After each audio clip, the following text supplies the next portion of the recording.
The second God comes and tells you the prophecy he has over your life and plants seeds inside of you that need to grow, the enemy comes to try to steal them. And we forget that because there's all this mental warfare that happens. But we think that sometimes it's just us, or it's our logic and our reasoning that's getting the better of us that is for the best. But it's not. Because it's faith over fear and faith over logic every time. And I had a friend who told me that faith does not deny logic, but the fact of the matter is that faith denies all the logic I carry in my body. If I were to go on logic, I wouldn't make it.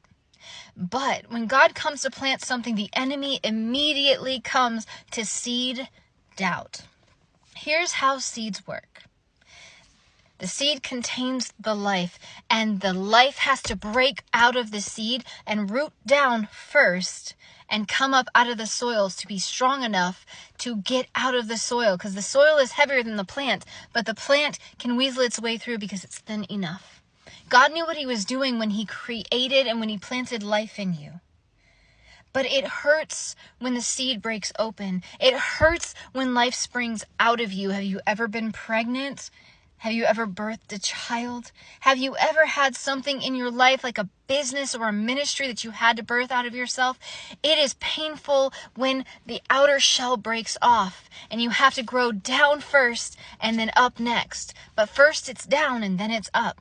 The enemy wants so bad to plant you in shallow soil. The enemy wants so bad to take that seed out before you can get it to blossom. The enemy wants so bad for you not to take root. The enemy wants so bad to kill it with weeds.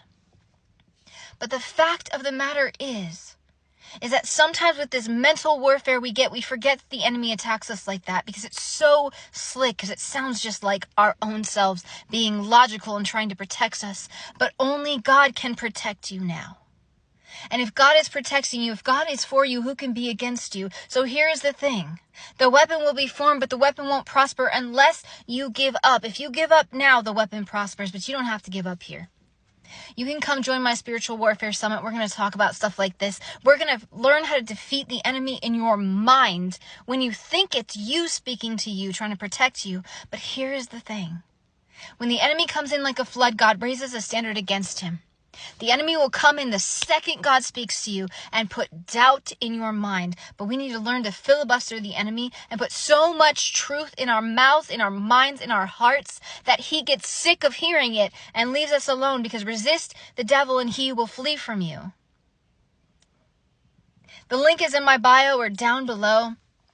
I can't wait to see you tomorrow, and God is going to break chains through this. Learn how to fight the enemy, because the enemy knows how to fight you.